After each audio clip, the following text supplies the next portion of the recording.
the answer a good blocking effort in the run game for the offensive line? Is it as simple as that about getting Justice Hill on track? Because, I mean, arguably, he's one of the better running backs you've coached here in your time here, and you know, it's key to get him on track.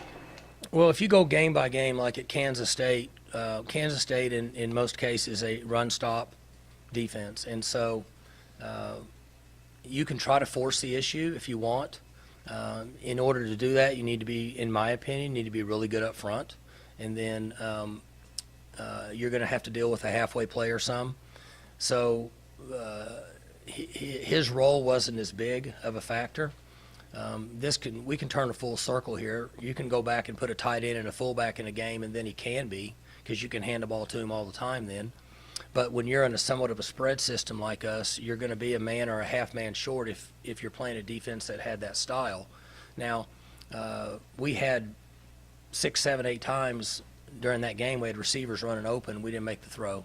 So if we make those throws, then maybe we force him to defend him a little differently, which gives him more carries. The game before against Kansas, we had a lot of opportunities for him to run the ball, so he gets the ball a lot.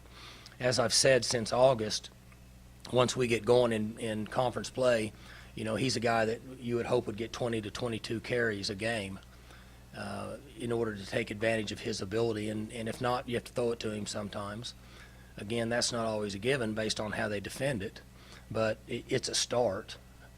So I think if we'd have thrown the ball a little better in the last game, we'd probably feel a little differently than we do now about him touching the ball.